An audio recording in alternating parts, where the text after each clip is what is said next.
special. The showcase has been This done. was terrible. This just sounds like a dumb movie. I'm sure there's plenty of potheads. This is so funny.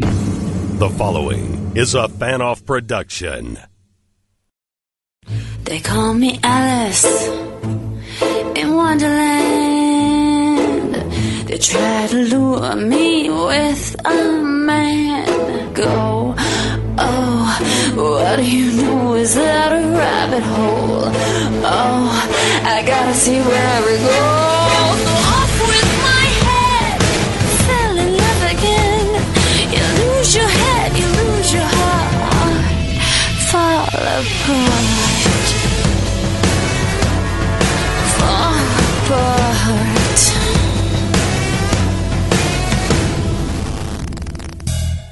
What's up, all you stars and studs? This is former WWE Diva and current First Lady of Ring of Honor, Maria Kanellis, and I am here with my co-host, the amazing, the extraordinary, the fantastic, the epic, the miracle, the prodigy, the Ring of Honor superstar, Michael Bennett. Future WWE diva, Michael Bennett.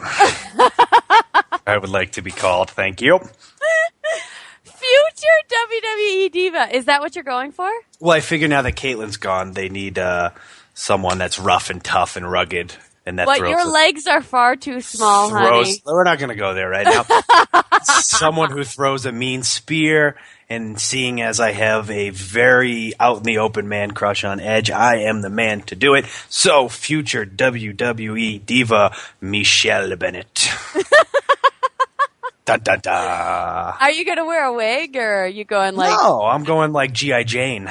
G.I. Jane? Yeah. Nice. I'm going to wear long tights though, because like you said, my legs they're like twigs. I thought we were talking about it. We can talk about it. I have skinny legs. It's understandable. I have them. I don't know what else to say. Do you know how insecure sometimes I am with my legs next to yours? It makes me rather insecure. Why? You have very nice legs. I'm sure No. there's many people who are listening to this podcast who would take your legs over mine. Well, I come from a family of chicken legs, and by family I mean my rough and tough father. yeah, he's really rough and tough. He has the chicken legs of all. He's like Foghorn Leghorn. He And, is.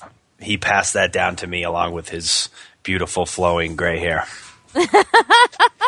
So I That lucked is out. not gray. It is white. It's You completely have white. white hair growing. I don't want to talk about it. I don't. When did this start? Did this start when you started dating me? That's my biggest fear. I think I don't know when it started because I never looked, but you were the first one to find it, and you pointed it out. Really? Yeah, I was the first one. You were the first one who pointed it out, and I thought before I met you, there were moments where I'd look in the mirror and be like, is that what I... No, it must just be the mirror. And so I never really followed up on it. And then you were the first one who actually stuck your fingers into my hair, plucked out this white hair, and said, "You see this? You have white hair." Why do I all of a sudden sound like Marvin the Martian? You're making me very angry, and that's how I felt all of a sudden. But yes, so my dad gave me his chicken legs and his white hair. So if you're listening, thank you, Dad. I appreciate it. Yeah, well, my mom gave me my wonderful chubby cheeks. Chubby cheeks. Yes. You don't have chubby cheeks. My I goodness. do. I was a pig baby. You I were a pig baby, but you don't have chubby cheeks now. I have a very wide face. It is a wide face. And I am a box. Like, A box? literally, yes, I am in the shape of a box. If you look at me straight on, I am in the shape of like a rectangle box. What are you talking about? I have no like in out. You know, like a waist is supposed to be like in and then out. But no, I don't have that. So you're like SpongeBob. Except my legs just go straight down too. Maria Squarepants. Who lives in a Yes. pineapple under the sea? Maria Squarepants. And she. I don't know the song. I do, but I'm pretending I don't, and that I don't watch SpongeBob. Yeah, that's what I look like. I apologize. I want to get this out of the way. I apologize if I sound like a very, I don't know, hoarse. I think I man. gave it to you through the phone. I think Because I did. I am very much under the weather for the past, I don't know, 2 or 3 days. I feel like I'm finally getting over it, but I cannot stop blowing my nose. And when I blow my nose, I sound like the foghorn going off. Yeah? And it's brutal. So I apologize. So good. We have that to look forward to. Yeah, So so if you everybody at hear- home, that's what it is. It's not that Michael Bennett's coming into the port. It's actually him blowing his nose. It's not that it's checkout time at work. I am blowing my nose because I'm slightly under the weather, but I'll be good to go by tomorrow. That's my theory. And I'm sticking with it. Yep. Perfect. So this is podcast number 2. Episode 2. We did good. We did. We did good. We had our freshman start. I thought was good, but I always think the sophomore try is the one. Because with the freshman, you're new. You're new. Skinny. You haven't put on the freshman 15 yet, so people want to see what it's about. But it's the follow up. Can you have a good sequel? That's the trick. I hope we do. Now, why did you just put so much pressure? So much pressure now. I'm good under pressure. Yeah? Yeah. Me too. I like the pressure. I want the pressure. do you? Do you want the pressure? Give me the pressure. I'll give you the pressure. Under So, pressure. our first time out, we had 168,757 downloads. Whoa, dude. Yeah. I feel like And that's the in other what, 4 shows days? Yes, in 4 days. I feel like the other shows on Fan Off might be a little jealous of us. No. Like I said. Well, I said this off air, and I'm going to say it on air. We are a family. We are family. That's all the words that I know. So we're a family. Nice. I'm glad that you're just going to be singing throughout the entire show. Perfect. I think it's the cold medicine. I think it's got me feeling kind of loopy. Yeah, that's how I was feeling last week, but I'm feeling much better now. Yeah. And thank goodness, because I started school this week. Yes. Back to school. Lots of people wanted to know why I went back to school, and I think maybe I should address it. Should I address it? I think you should. I mean, I know why, but I'd like to hear it again. I don't know if you do know. I have an idea. I might have been holding back a little. Oh, secrets. Maybe a little. Secrets are no fun. Secrets hurt someone. That's all. Good. Now more singing. I'm back in school at a community college right now because it's one thing that people can't take away from me. I had a lot of things taken away from me in the past couple of years. Contracts, and I had to lose my house, and so there was a lot of things that were taken away from me. And so I decided if I went back to school, no one could take away my degree, no matter what. Like, it's yours. I go to class, guess what? I get an A in that class or an F in that class. I got that. I earned it. It's mine. It's mine forever. And it's not taken away by stupid politics or games? Is that what you're trying to say? Maybe that's what I'm getting around to, yes. That it's yours. You keep it. It's mine. And I'm an entertainer, and I will always, I think, be somewhere in entertainment, I hope, even when I'm 85. And,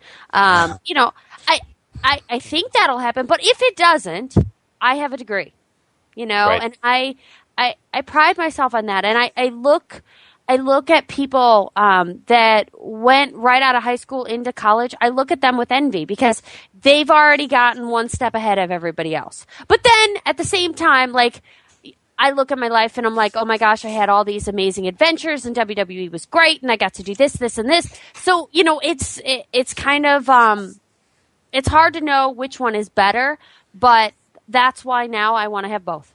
Neither. I say neither. I think it's you all have about a degree, please. What does that have to do with anything? I said neither, as in the fact I don't think neither are better. I don't think I do have a degree. My point being, before you got angry at me for no reason. I'm so angry. Oh my goodness.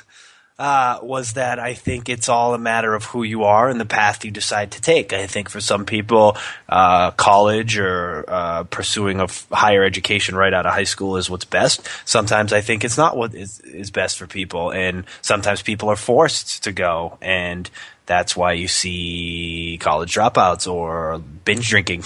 I think you'll see binge drinking in college regardless, but I think your path was the path you needed to take, but you take someone like your sister, who is a genius when it comes to school, and I think that's the path she needed to take. Mm-hmm. Yeah, I mean, I don't think I was ready. I don't think I was ready right out of high school. I think a lot of people aren't. Needed to go out and experience other things and do other things because honestly, I couldn't pay attention in class. I had no desire to be there. And I still, at the same time now, going back, I look at some of, I have to word this nicely because if anybody listening, I didn't tell you this. I signed my first Playboy at school today. Weird.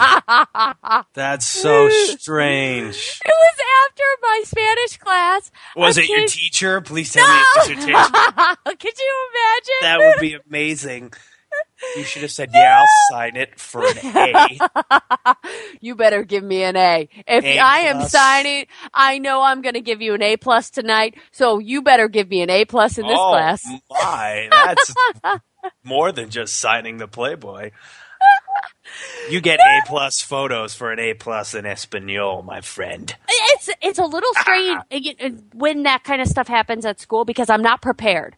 That's very strange. If we're at like a show, when me and you are at like a wrestling show, and like then if someone comes up to me, I'm ready. I'm like in my my woman entertainer clothes. You're in the I'm ready to see myself naked mode.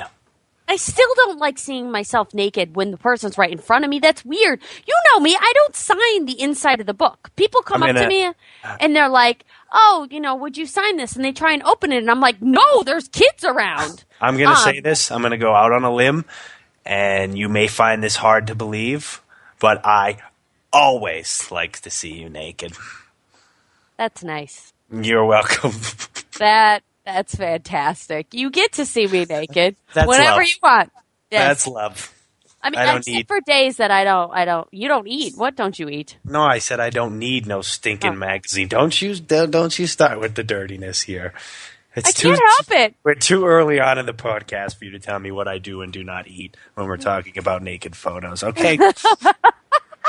That'll be the limited edition. So I signed my first Playboy tonight I've had a few other experiences that have been interesting. And this was actually one of the questions that someone tweeted me. And please, if you ever have questions, tweet us and Facebook us and go to our Facebook fan page. Tweet us, hashtag Mike and Maria in Wonderland. Someone told us we needed It's too long! So we do. So if you guys have any ideas for a shorter hashtag, send them our way, please, because it is too long. And I think once you tweet out that hashtag, you've already used up most of your 140 characters. So that's why you have to be creative. Oh, I want the whole thing on there. I want it to say Mike and Maria in Wonderland. Well, we need a little one like MM Wonderland or hashtag Mike. Why don't we just be like MMW?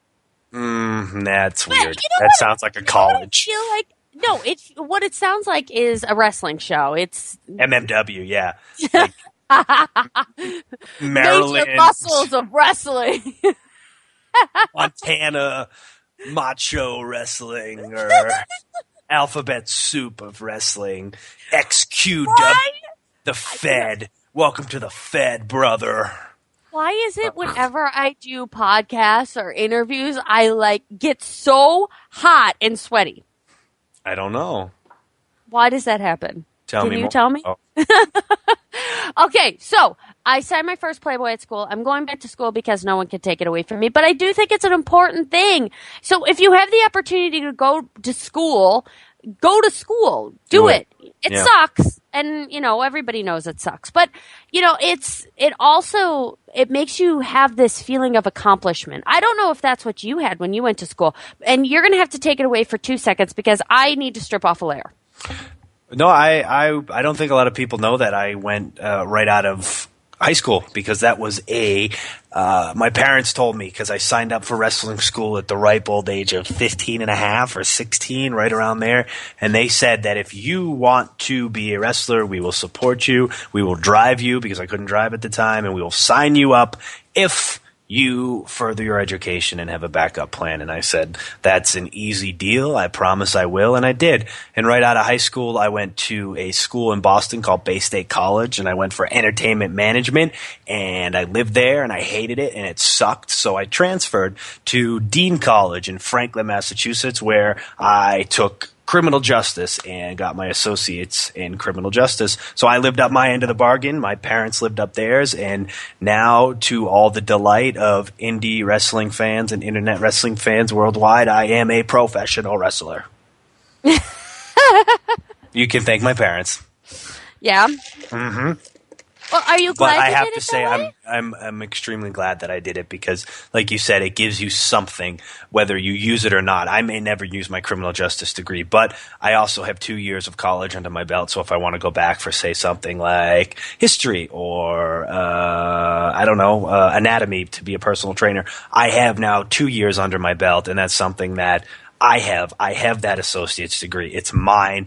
No matter what happens, I can always say I have accomplished this. No matter what happens in wrestling, you can throw but all it's the. also been very important in your family. Your family was always all about school. Your sister has a degree, and now she's going to school for her MFA, and then you have a brother who's in Montana right now going to get his master's degree or in poetry. I mean, your family has always been very focused on college and going to school. They have, and they still are. I mean, my mom's a teacher, and my brother's in Montana for poetry, and my sister is always doing something and teaching, and now she's back in school. And I don't know if she ever left school, and I admire that because I struggled so much in school. I couldn't pay attention, and I couldn't do it. But my brother and sister are so smart when it comes to that stuff, and I respect and admire them.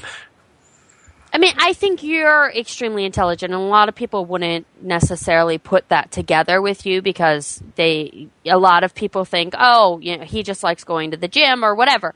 But you're extremely intelligent, and you come from a family that's extremely intelligent. In my family, my parents are both blue collar, and then my sister was the first person on either side of our family to go to college and to complete that degree, which I think is extremely admirable. And the fact that she was able to do it really inspired me to be able to do it. So anybody that's out there that's, in school and is the first one to graduate or the first one to go to college or whatever, congratulations, because that's a huge undertaking, and good on you.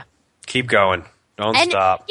So the person that we're going to have on tonight, actually, he's a professor. Did he get his master's degree or just a bachelor's degree?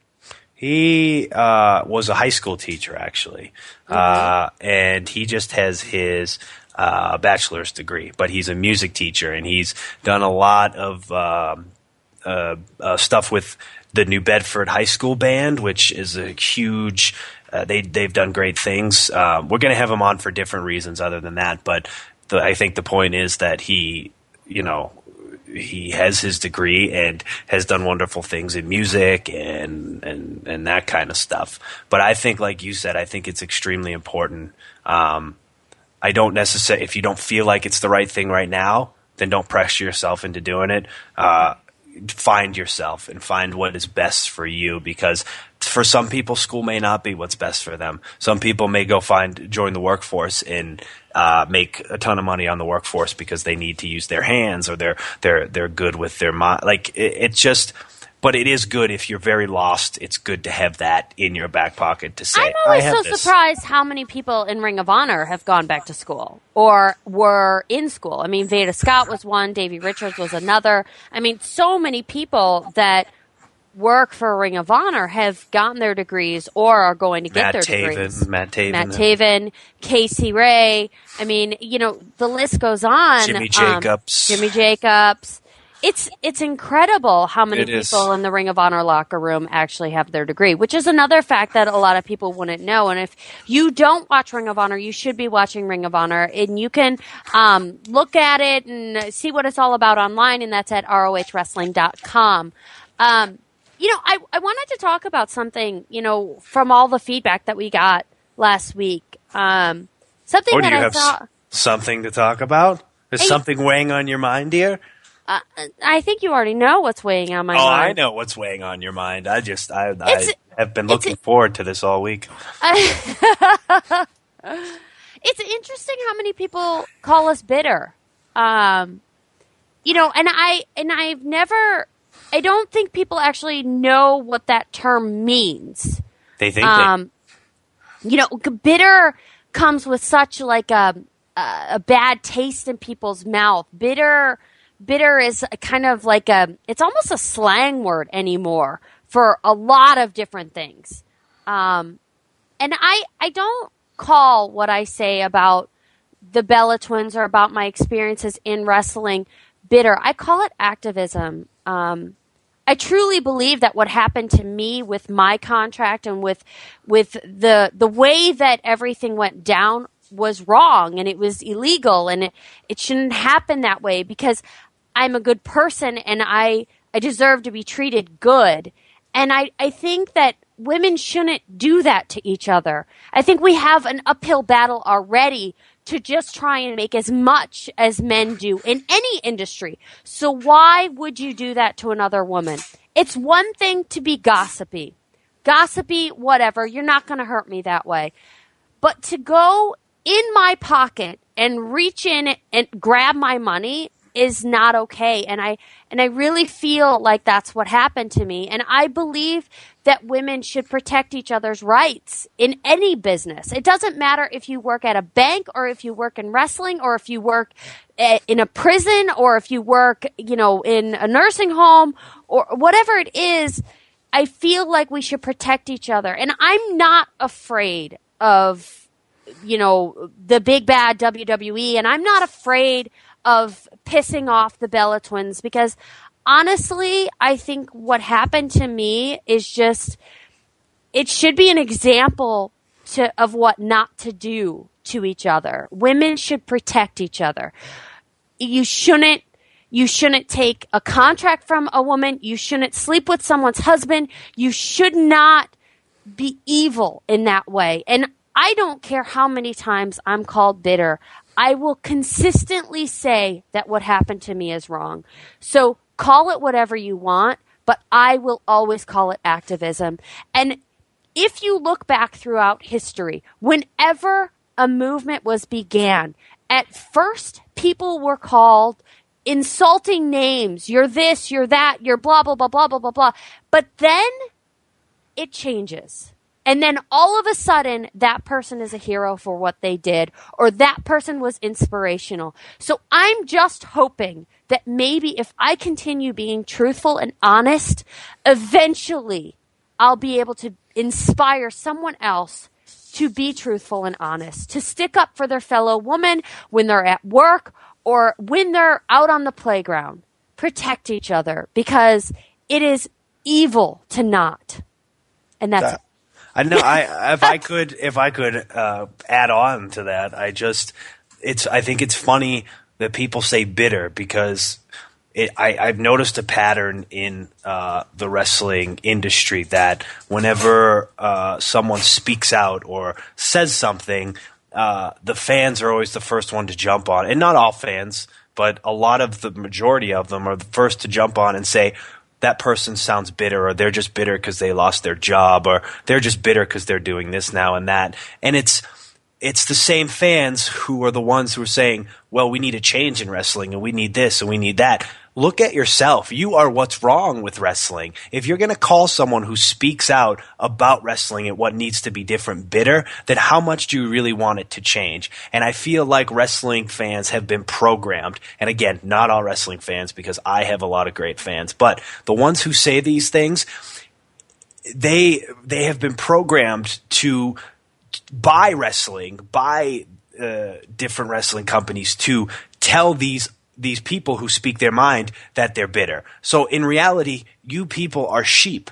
You are following blindly. You like to write your little tweets and troll the internet, but in reality, the wool is over your eyes. You guys are the sheep following blindly. So how proud are you of that? People who speak out are not bitter. There are very bitter people in the entertainment industry, but when you speak out and you truly believe what you are saying is right, it's not bitterness. It's the truth. And if you look at it as bitter, then you're the one who's being fooled. You're just following in order, following in line. Yeah, I mean, so many terrible things have happened in the wrestling business. So that's much. why we need to protect each other. It's not just women, and that's why I love Ring of Honor so much. And in the locker room after the Nashville show, AJ Styles said it best when he said, "Don't get mad when one person blows up, because when one person does well, we all do well. When one person makes money, we all make money." Like when The Rock went back to WWE, when he's making a ton of money, everybody's making a ton of money. And that's why I love Ring of Honor so much, is because we are out there to put the best product out there. It's not backstabbing. It's not, well, I deserve this, I deserve that. It's, you go do your job, I'll go do my job. Oh, this person's blowing up. Well, good. Let's do what we can to make him look the best right now. And then when my time is called, I'm going to do the best I can and make the most money for all the boys and girls in this locker room. I think that's the problem with wrestling. Back in the day, they used to look out for each other. Yeah, there was backstabbing and this and that, and there always will be, but wrestling's a brotherhood, and I feel like that's a big problem, what's wrong, and that's why I love Ring of Honor, because we look out for each other. We 100%, despite what people have been saying about Ring of Honor lately, we love that company, and we live and breathe and die that company, and we want it to be this revolutionary force in professional wrestling. I think I took that from a WWE saying, but we want it to be this. We want a revolution. We want wrestling to change, and we want to be standing at the front of the line, banging down the doors. We want Ring of Honor to be that symbol of what we believe in wrestling is and should be. And I feel like that is what Ring of Honor is, and it has been a revolution. And it's just going to take the right amount of publicity for it to be, up there with other companies in a viewing standpoint. People, there needs to be eyes on the company, and I feel like once that happens, people will come over to our side, because it is that good, because the talent is that good, because there isn't that line of, oh, I'm too afraid to cross it. I'm too afraid to go do that. I'm too afraid to. There is never that line in the locker room. It's, oh, you did that good, now I'm going to do better. Mm-hmm. It's not like, I don't know where bitterness comes from, because we are in the trenches and we see what needs to be done to get wrestling back to where I feel most fans want it to be. So when we speak our mind and then you get called bitter, it's like, do you fans really know what it takes, or do you just want to sit behind a keyboard and say, well, this person's bitter, that person's bitter? But I think that always stems from, people think that just because you're not a part of WWE anymore, all of a sudden you've fallen from grace. That's it. You're done. Your life is over. I am apparently dead. I will never. Or when people say, "Oh, you're still attractive," or "Oh, you're still hot," or "Was I supposed to die after WWE?" Was I supposed to just fall off the face of the earth? Because I'm not going to. Because I'm still going to be in this business. I'm still going to be with Ring of Honor. I'm still going to be out there working on something. I just had a film come out. It actually went live on Amazon. People can buy it on DVDs. It's called Army of the Damned. It's amazing. The director, Tom DiNucci, is a really good friend of mine. It's a horror movie. It's great. And we pre-sold 125,000 copies without even it being out there in the world. It's on iTunes. You can find it. And it's something I'm very proud of. And it's something that I've already done. And there's A Bet's a Bet, which is another film that I've already done. Like, I am still working. And I think that that's another thing, that if people didn't just look at WWE, the end all be all, then maybe there would be opportunity for growth. Maybe there would be, oh my gosh, there's other wrestling companies out there. There's other like incredible wrestlers. They don't just have to be a part of WWE. I'm going on rants. I'm doing it. You were ranting. You were I am. Crazy rant lady right now. If Guy wants to call in, he can. Because I think that might be a good time for him to call. A good transition here. It might be a good transition, and then he can talk about his adversity that he's found in wrestling as well. So if he calls in, great. Otherwise, I'm going to continue. I'm going to answer some questions. Somebody asked me who the best dress was of the Golden Globes. Kerry Washington, she was pregnant, but that dress on her was fantastic. Plus, I'm a huge fan of her show Scandal.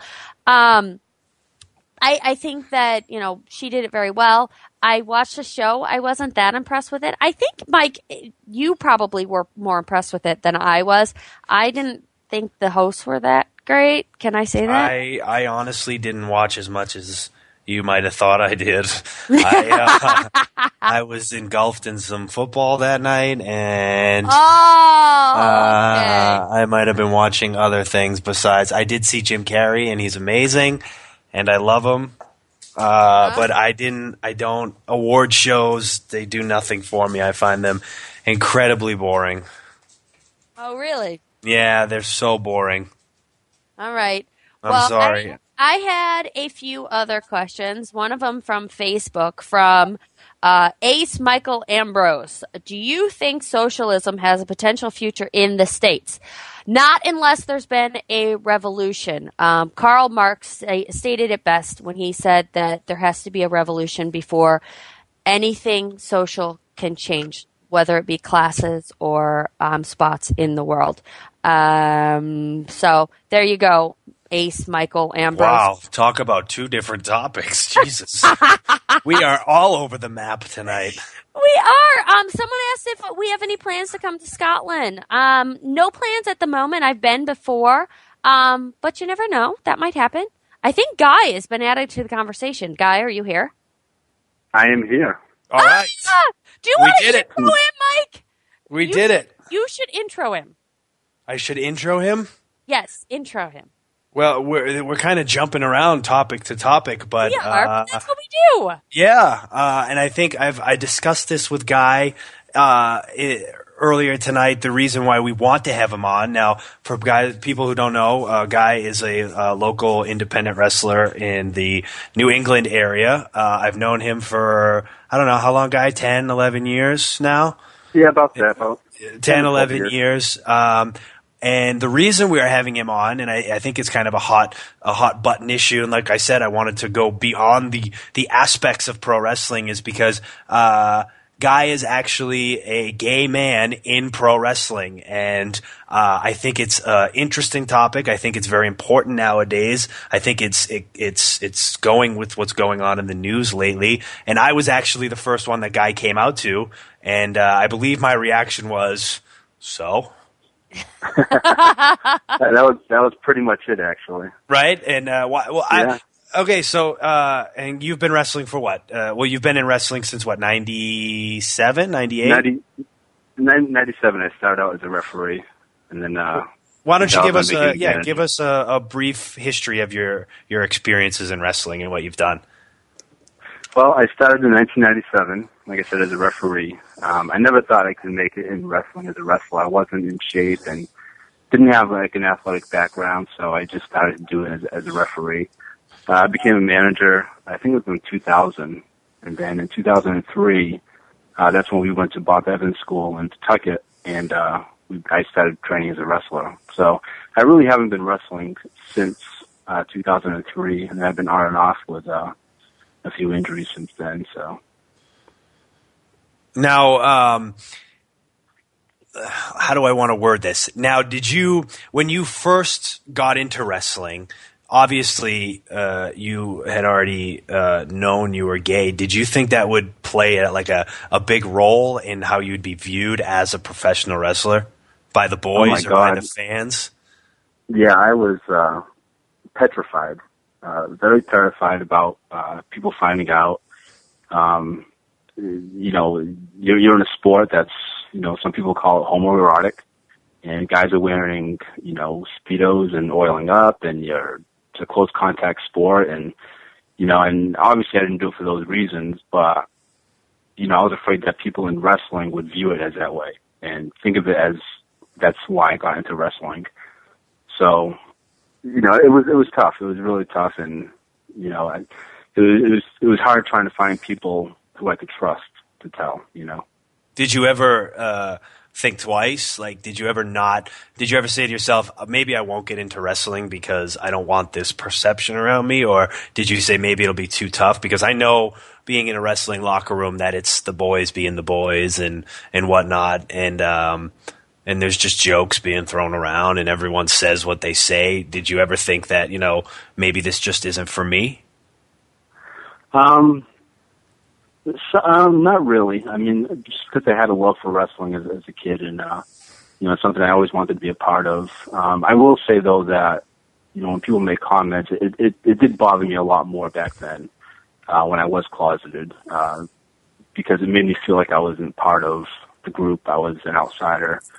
But it never really made me want to quit wrestling. It never made me want to get away from wrestling for that aspect. But yeah, I mean, people still make jokes, but I credit you actually, because you have taught me to kind of desensitize myself and not really take it too personally. So. Well, I think Maria, do you have any questions before I keep going and rambling? Oh, you go ahead. You're quiet. You got this. Come on, Maria. You got something. Come on. You got got something, Maria. Maria. You're feeling it. Give me something. Well,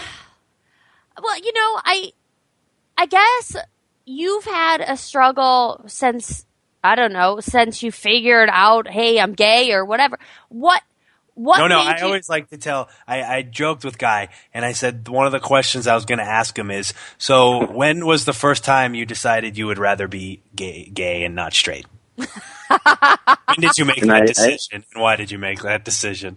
I believe I told you the answer was that I went to a gay convention, and they offered great health insurance.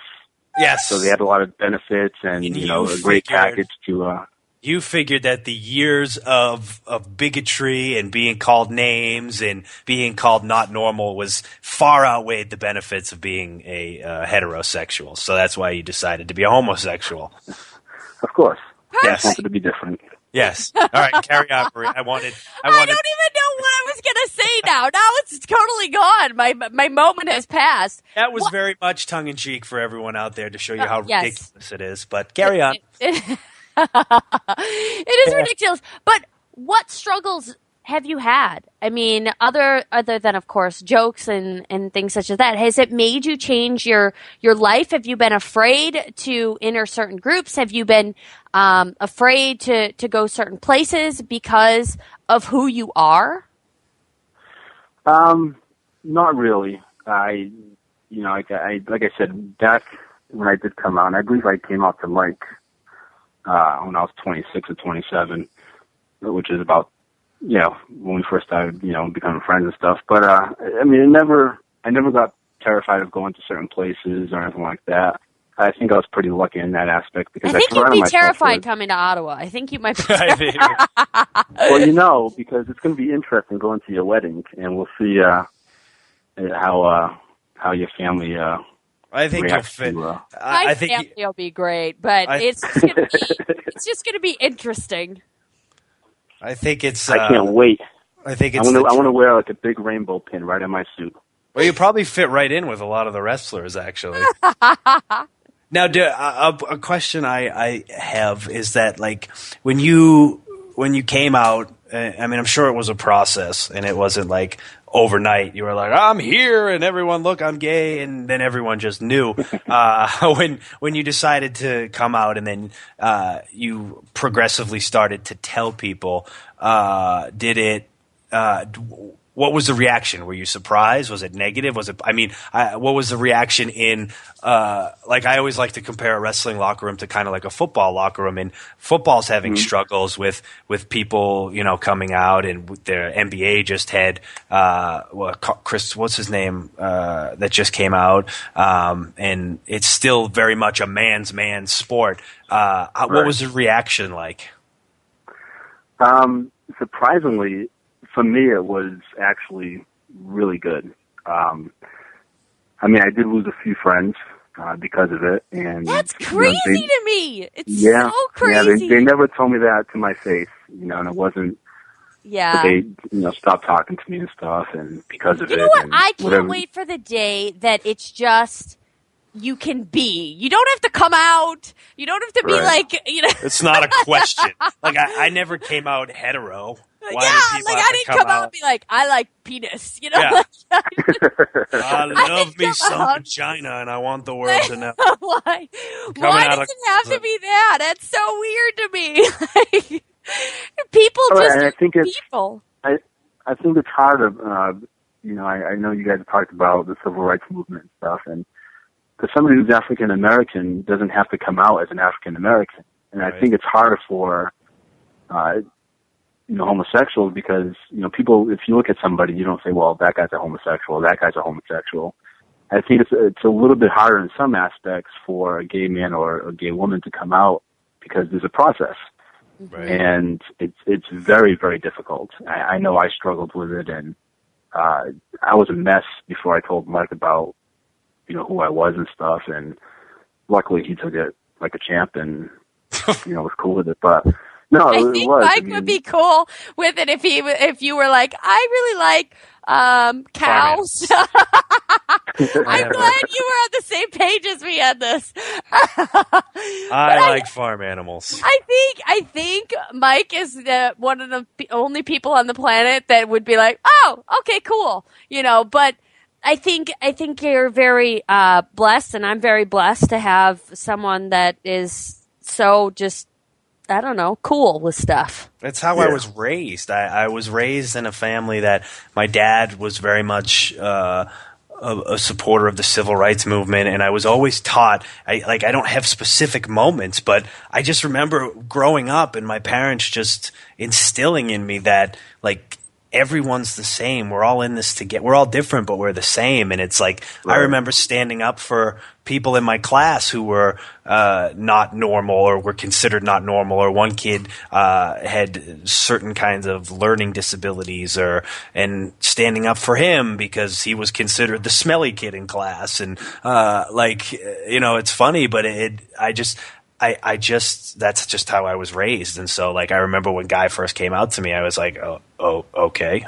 Like what? Do you remember how it came out to you? I don't, honestly. I just remember my reaction being okay. I just remember being like, that doesn't, you're still Guy. Like it doesn't, there's no different. It was like it was on AOL Instant Messenger. And you had your Taz Extreme name. I still remember that. Yes, that's for all the wrestling fans out there. My AOL Instant Messenger, Taz Extreme, XTRM. That is so lame. Oh, Yeah. that was awesome. And, I was badass. But I got I'll stop putting you over in a little bit. But like No. when I but when I told you, it just gave me at least somebody knew, and there was support, so scary. and Mike, it was like I said, I was petrified, and when I came out to my family, that was even bigger. How did How they did they? Oh, okay. I beat you to it. Well, my mom is still very much old school. My family's Portuguese, and it's weird. My whole family accepts it, and my mom still has a hard time with it. Yeah. So we're working on it, though. We're working on it. She makes Baby the comments steps. here and there, and I just kind of let it roll off my back. But Yeah. you know, Well, I wish you all the best with that, because I know like how tough it can be to just feel like a outsider. How do you feel the trend is going? I know in sports specifically, it's still, and I only ask you this because you're in wrestling and you're in the locker room all the time. I know in sports it's still very much taboo. I know recently, what the hell is his name? Kluwe? I'm looking it up. Chris Kluwe, he was he's a punter for the Vikings, and he is very much a gay rights activist. He's not gay himself, but he speaks out. And he recently just came out on Deadspin did an article about him, about how he was let go of the Minnesota Vikings and he believes they said it was his performance, but his numbers and everything are still very much in par with what he was doing the previous years. So he believes he has it documented of cases where the special teams coach and his head coach all told him to stop doing the gay rights activism and stuff like that. And so I know he is having a struggle with it, and I'm almost 100% positive that there are probably closeted men and women in sports who are having a hard time. Do you see, because I know it seems like ever since Obama changed his opinions on it, the tide has been changing across the country. Well, not only that, but the Pope as well. And the Pope has said it's not for me to judge. Right. Which I think for the first time in a very long time made me excited to see what the Pope had to say. Right. That's just a little sidebar. But ever since he's came into that position, I have actually been interested in what he has to say. Right. And so my point being, in this long-winded speech I'm giving, not just I'd like you to tell me about where you see the trend going in sports, but do you also see a culture change in humanity in America? Just give me where you think the culture change is going in sports, if it's going anywhere, and where you think it's going in America. Well, I think it's progressing actually rather quickly. Would I want to see a lot better? Yes, but you've seen all these states now accepting gay marriage, and it's passing the bills and all that stuff, and it's a good thing right now. And a little background on myself is I used to be a school teacher, and I see a lot of kids who are struggling with their identity. And I know when I was back in school, it was the toughest thing because obviously you didn't dare come out, right? And that was just something that you just didn't do. You would get picked on. I got bullied just for being shy, but if I had come out as that was gay, a double whammy then, huh? Oh yeah, shy and gay. Yeah, shy and gay. Might as well have had a bullseye on your back. Oh yeah, and I was in the band. So. Oh God, that's the worst of them all. Hey, you're done. How did you make it out? You might as well just give yourself wedgies. And you wonder why I have these mental problems. But no, I think it's and I see these kids who are coming out younger and younger because there's more of an acceptance in society, and think about it, the parents now of those school age kids are young, and this generation accepts it more. I think it's tougher in sports, like I said before, because you're in a close-knit environment, and it's, and I know with wrestling, my tough part was, just sharing a locker room, changing in the same locker room as other guys, you get showers and all that stuff, and it's just, I think it's just tougher in sports. But, I did hear that story, though, about that guy, you said the Vikings, right? Vikings, yeah, the Vikings. Yeah, I did read that story, and it just it's heartbreaking. I think it's just stupid.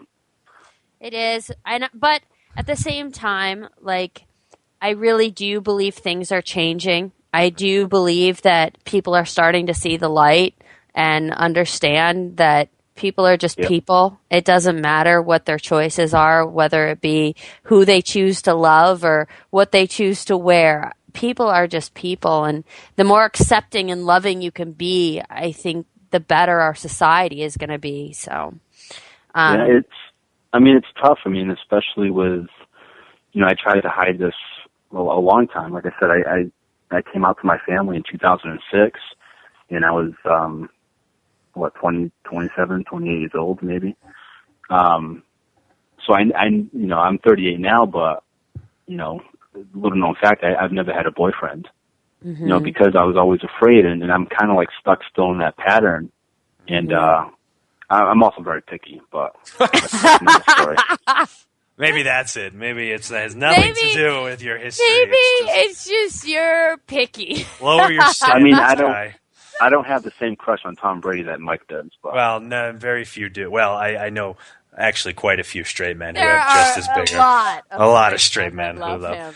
I personally, I think the tide is changing. I think in our lifetime we will see equality. I don't think 100% equality, because there's still not 100% equality for women or African Americans or Hispanic people. But I think the tide is changing, and I think we, meaning the three of us, are on the correct side of history. But yeah. Can I ask you a question? Yeah, please do. All right. Now, because you're on the other side of obviously you're heterosexual, but Are you? wrestling. I never came out. I don't know. I never came out hetero, so I don't know. Yeah, well, we got to throw you the party. But in a wrestling locker room, what do you see as far as the changes go? And I mean, do you hear comments that are made, or do you? Obviously, I don't hear them because no one's going to say it to my face. But how do you see it? It's weird because I come from. I feel like the locker room I'm in now, as far as Ring of Honor, we have such a good group of guys that it's very difficult for me to judge locker rooms in wrestling as a whole, because as far as Ring of Honor, I would put them at the top of the list as far as talk about a group of guys who are a family, and if it came out that so-and-so was this or so-and-so was that, it would be like I responded, so what, Yeah. Coming from the opposite side, I do know that being in locker rooms my whole life, it would scare the living shit out of me to be a homosexual and have to come out, because I've been in high school locker rooms, I've been in college locker rooms, and I know what goes on, and I know the names that get called. So, yeah, I think it's as far as in sports, I think the trend is a little bit slower. Not in Ring of Honor. I think if you were going to come out and you wanted to be in a locker room, come to the Ring of Honor locker room, and we'd throw you a party with rainbow balloons and streamers and all that fun stuff. So, being a heterosexual male, though, being in these manly locker rooms, as they call them, I don't know if the tide's changing as quickly as I think it should. But I think it will, because I see locker rooms like Ring of Honor, and that give me hope. What do you think? The Ring of Honor locker room for me, too, is completely different than the locker room I've been in before, because I feel like I get so much more respect. Yeah. And I feel like people appreciate my opinion better. Maybe Ring of Honor guys are just better at hiding it. I don't think so. But I do feel better respected in the Ring of Honor locker room. I feel like I can have an opinion and think a certain way about things, or I feel more respected there. I always felt like a female when I was in the WWE locker room. I never think of myself as a female when I'm in the Ring of Honor locker room. I think of myself as another talent that's in the locker room, which for me is what I'm always trying to accomplish. I'm always trying to be that androgynous person that is just a person, rather than being a female that can only achieve so much because she has boobs and a vagina. I don't, nice. Very nice boobs. Thank you. I do like my boobs, but that's another story. So, guys, I've been in what? No, go ahead. What were we going to say? No, okay. You're interrupting me, Mike. Come on. Hey, it's called Mike and Maria in Wonderland, not Guy, okay? I can fucking boot you whenever I want. No, I'm just kidding. Go ahead. Wow. All right. No, I've been in the Ring of Honor locker room, and, I've been an extra for WWE and stuff, and, and not because I want a job with Ring of Honor, but wink, wink. Since day one of stepping foot in the Ring of Honor locker room, it's been so accepting. Even, not because of being gay or not, but just as a newcomer or just someone on the outside coming in or whatever. But they're so accepting and it's so laid back. And I was telling you that last night. I texted you that it's a different atmosphere there. It's a family, and they just accept everybody. And like I said, awesome. I think it's and that goes toe in toe with them doing the no hate photo shoot, and it's just a really good place. But you brought up the topic that I wanted to ask you before we let you go. You just did Providence and Worcester for WWE, and since Maria will agree with me, most of our fans on here are probably wrestling fans. Tell us your experience. What was it like? I know you've gone before, but you haven't been in quite a little while. So was it good? Did you get good feedback? What was it like? Well, I went. The first time I went was in 2009, and it was totally different. Now what they do is you have tryouts, and you have tryout matches, you have tryout promos, and Steve Regal or William Regal is He's a assigned to the- man. He's a man. He's a man's man. He is. But yeah, so he's assigned to the extras, but you actually get a tryout, you get evaluated, you get all that stuff. And overall, we had a great experience. We did run into one person that kind of was a tool to us, but I won't mention names in case I get a job there someday. But Welcome to wrestling. but no, it was it was only one person, and everyone else was so friendly. Like Natty Neidhart came up to us and just said hello and thanked us for being there. And, people actually came up to us and said, thank you. And, it's good seeing you. And Paul Heyman was awesome. And, Regal was awesome. But, Maria we is had a Paul Heyman girl. I am a Paul. yes. Heyman girl. Yes. And, what he told me? He told me, because I told him that I was friends with you and Maria. And he said that you two were the nicest people ever. So. You hear that, Maria? People so still nice. like us. Yeah, people still like us. Certain people. Yeah, for now. But no, we got some great feedback, and I had a match with Ricardo Rodriguez, and it went really well. I love him! Oh my god! Yeah. I absolutely adore that man. He is incredible, and Amazing. our birthdays are in the same month, and it's wonderful. He's one of my favorites. Yeah, he was so cool, and even going over the match, and he, some guys that you've never wrestled before, you think guys who are in WWE, they won't take your finisher or they won't, do whatever. But he told me, he said, "No, I want to put you over." He's like, "This is your tryout." He's like, "I want to make you look strong." That's and wrestling. yeah, it's awesome. But you don't encounter that a lot. It's No, ever. I mean, you should encounter that, but it's just not how it is. But Right. But we got great feedback from Regal, and we had a great match, and we did the promos. And the only thing they told me was, and you probably can hear that right now on this podcast, is that I have a very strong Boston accent. Wicked So- awesome. I need to work on that if I want to become an announcer someday or anything like that. So, but great feedback. Everyone was really nice. Again, like that, Good. except that one tool of a guy. And Well, I'll tell. There is always I'll tell- that. Yeah, I'll tell you off the air, but Well, thank you so much, Guy, for being on. I appreciate it. yeah, Guy, Thank you, sir. where can people reach you before we let you go? you're a saint. Well, my Twitter is Guystermania. It's GUYSTER Mania, and I'm on Facebook, Guy Medeiros. So Facebook.com/Guy Medeiros. And that's it. All right. Wonderful. Thank Well, you for being so- our first guest. Yes. You popped Thanks, our guys. guest cherry. All right. I love you both. Okay, Bye, Guy. Bye. Is he off? He's off. And we're off. Well, I know that you had some news and gossip. Do you want to talk about your news or? Yeah, I mean, we could have talked about it then. It kind of goes if anyone who follows me on Twitter or Facebook or Instagram, you already know I'm a huge Obama supporter. We'll probably lose listeners Downloads? now that I said that. But I am a huge Obama supporter. Some of the stuff he does I love. There's other stuff he does I hate, but he's an inspiration of mine. And one thing he recently did, and this just goes toe-to-toe with what we were talking to Guy about, recently, Utah put a ban on same-sex marriages. I think they put a ban on it. But before that, they were allowing same-sex marriages. And so Obama recently said that he will recognize the same-sex marriages that were performed before this ruling in Utah. And also in Oklahoma, if you guys can't tell by now, I'm a huge human rights supporter. So if you're not into human equality and human rights, then you're listening to the wrong podcast.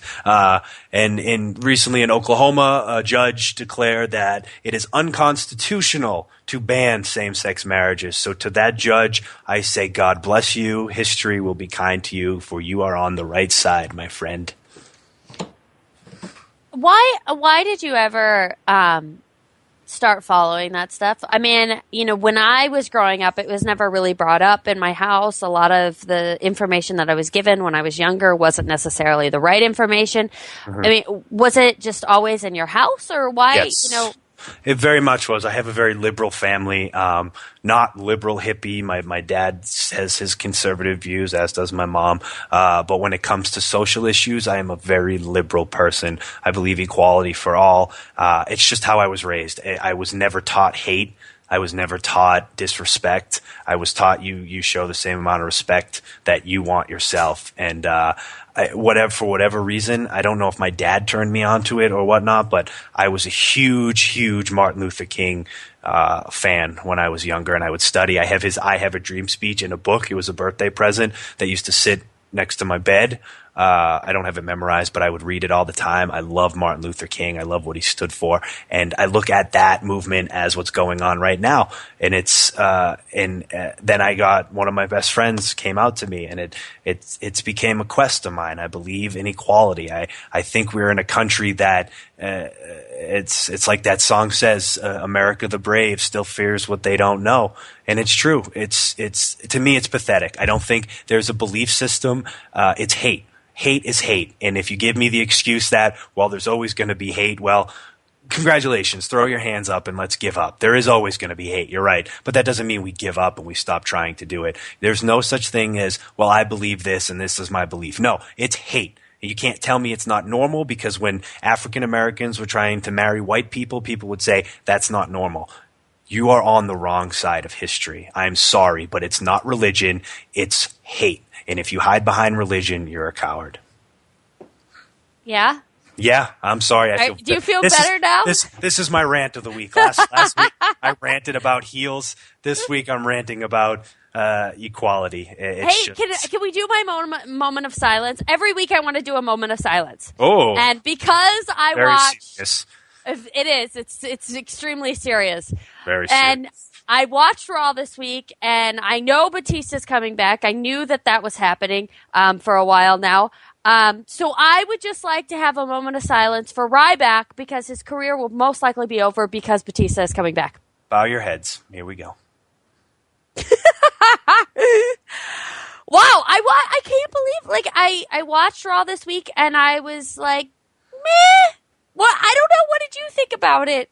The ending was great. There's no one more over in the company than Daniel Bryan. He is so over, and that angle they did with the Wyatt family was spot on. Having him turn on them was great, even though he's only in the group for like 3 weeks. That Providence, Rhode Island crowd was fucking rocking, and that's like Stone Cold Steve Austin pop right there. That was amazing. And if that guy does not get the fucking ball and run with it, well, he's going to run with it. It's just a matter of whether they hand him off the ball. If not, I think he's just running. He doesn't have the ball. No. He's just running towards the end zone. He's like, you know what? I don't need the ball. All I'll do is run, and people will come after me. They love him. Talk about an inspiration. Talk about a guy who just was not supposed to make it at all. Was always told he's too small. He doesn't have the look.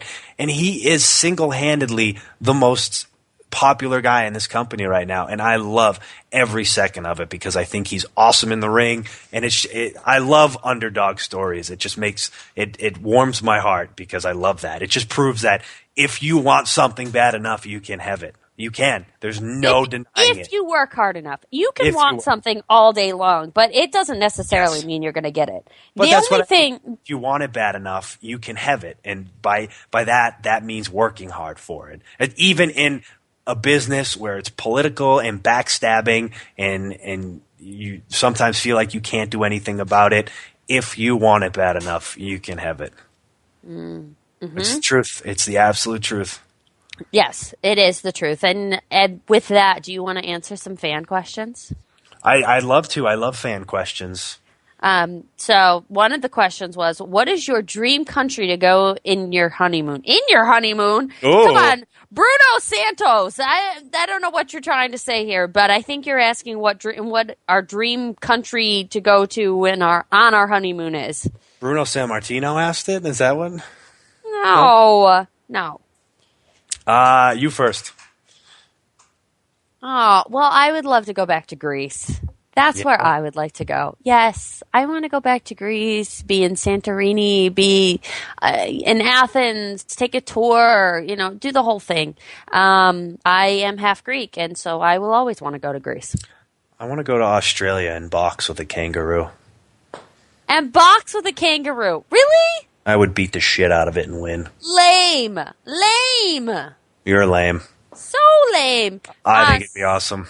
So Paul Griffin, who also was the guy that did our amazing graphic art for Mike and Maria in Wonderland. I really Thanks, want to Paul. put my name first.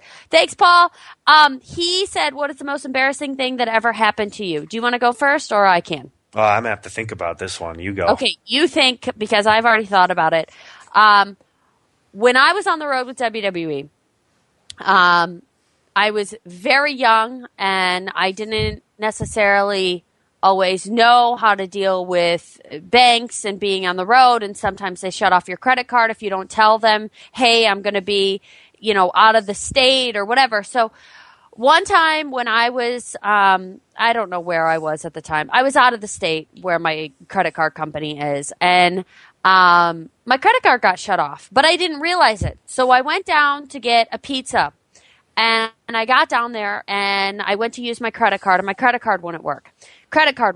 And I'm on the road with WWE, so all the guys are coming in, And I was really just sad about it. So I started crying and my card That's more than just sad. That's like, and my pizza I've been sad is before. there.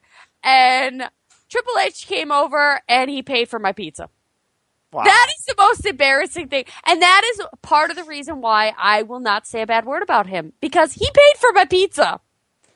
Like, he was always really good to me, but he paid for my pizza, which is extremely embarrassing. But at the same time, it was a really nice thing for him to do. I'll never forget that. And did he keep it to himself?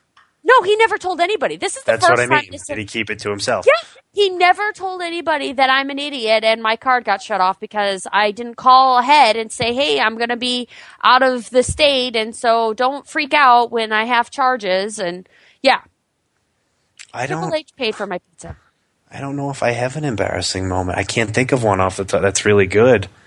I Okay, don't. well, I'll just keep on down the list. Which Yeah, one please. is the beauty and which one is the beast Well- in this relationship?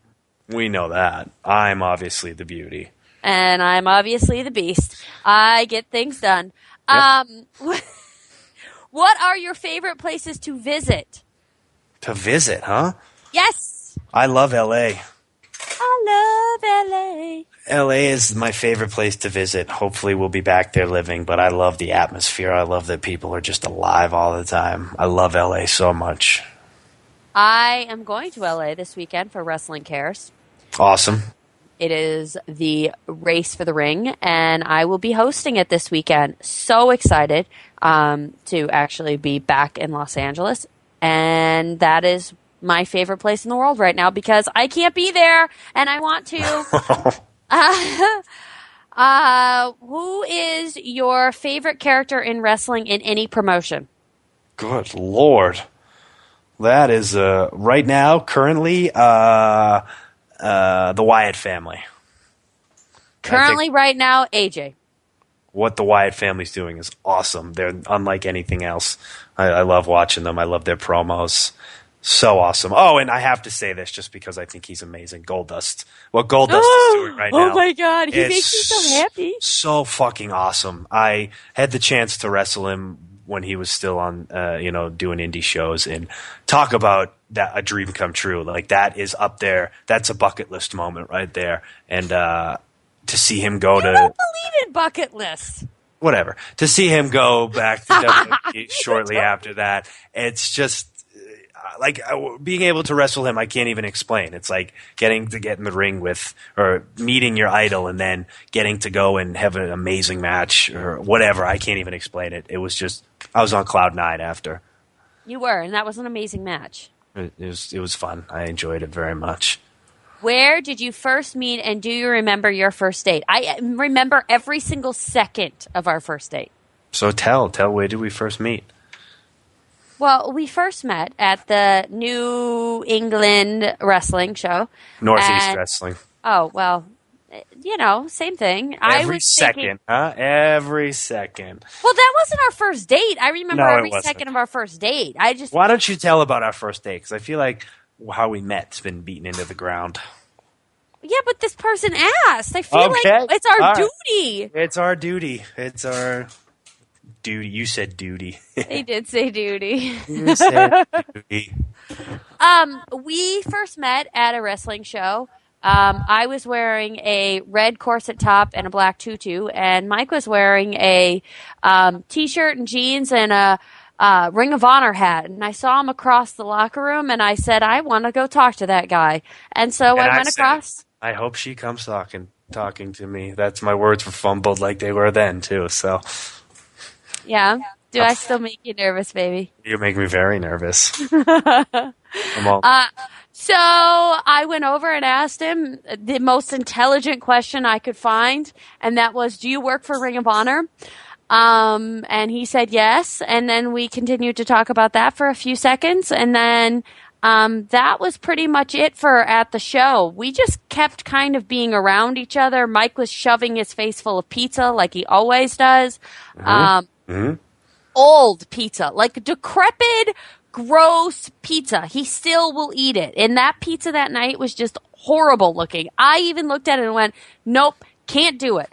After the show, I was praying that he was going out to eat with us, and I got in the car with Kevin and referee Kevin Keenan, and get in the car with him, and then you guys got in the car right next to us, and we all drove over to the restaurant.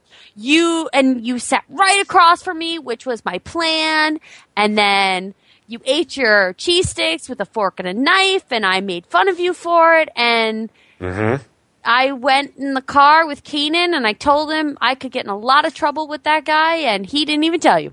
didn't tell me. But we were both seeing people at the time, so nothing. We were. Nothing transpired. Nothing could happen, and I knew nothing could happen. I just thought in my head I could get in trouble with that man. We were both dating miserable, awful people at the time too. So the fact that nothing did happen is a testament to how strong the two of us are. Yes, which we'll go with the next question. What is the biggest lie you have ever told, and did you get caught in the lie? I don't lie. Goodness. I don't lie. I've called into work sick before, and I actually have had my work call my parents' house when I was living at my. I was working at I was going to say funeral home. It wasn't. It was a nursing home. I was working at a nursing home in the kitchen. One step ahead of it. In the kitchen, and I just didn't go in for work one day, and so my work called, and I answered as my mom one time. I was what does your mom sound like? I want to know. Hello?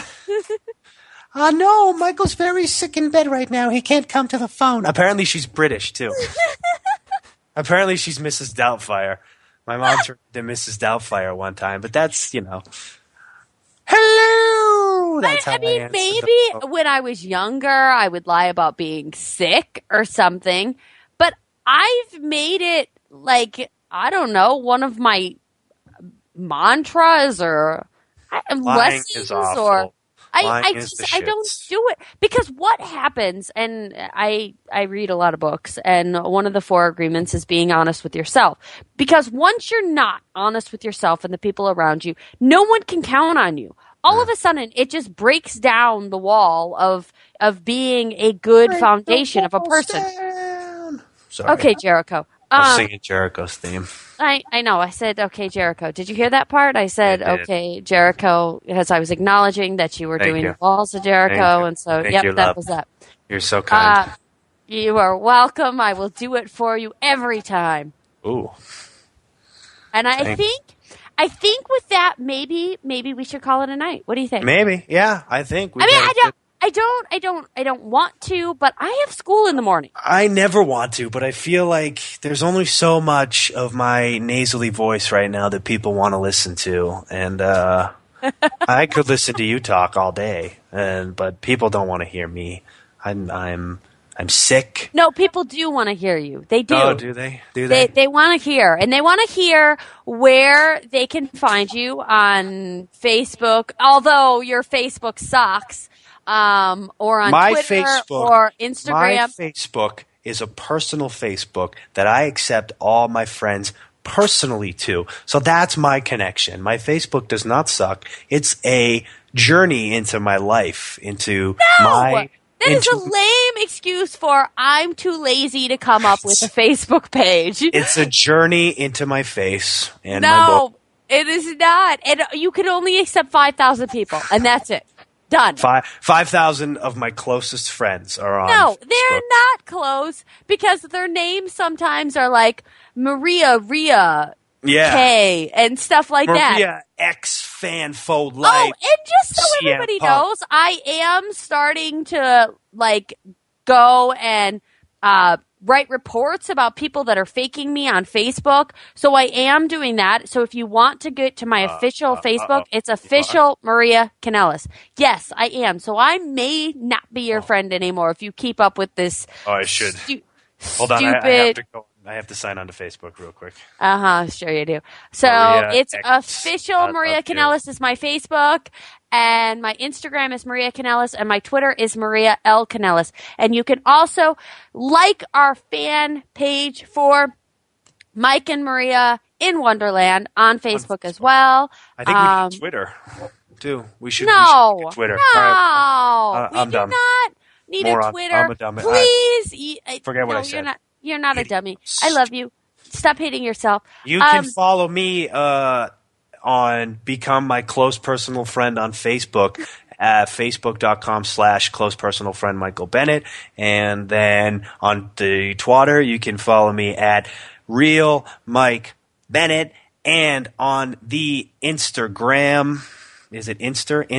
Instagram is The Real Mike Bennett. Only if you're from Boston. Insta with it.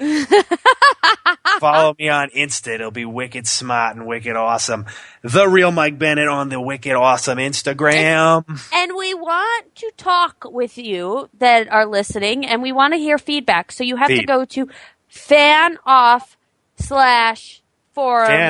Fanoff.com. Fanoff. I'm going to say it. Okay, you do it. Don't speak. They won't hear it. Speak. Da, da, da, da, da. Let me know when you're done. I'm done. Are you done? I'm done. Fanoff.com/forums, plural, with an S. And give us your feedback. Also, just tweet us. Tell us what you want us to talk about and tell us guests. I'm dying to hear it. We want you people to enjoy it. So tell us who you want on and and not just wrestling. Maria has a Rolodex of people that she knows because she's amazing. I know you're not supposed to tell people that. I know some pretty cool people. You are bringing on guests for a while, and then I will dig into my Rolodex because right now I'm in school. Then she'll show me up and be like, "Oh, boom, here's Donald Trump," and I'll be like, "What do you remember? You remember the first, and you remember the last, and that is it." I remember every time, baby. Oh my goodness! Oh, and on that note, peace. Off with my head, I fell in love again. Off with my head, fell in love again. You lose your head, you lose your heart. Off with my head, I fell in love again. Off with my head, I fell in love again. You lose your head, you lose your heart. Fall apart.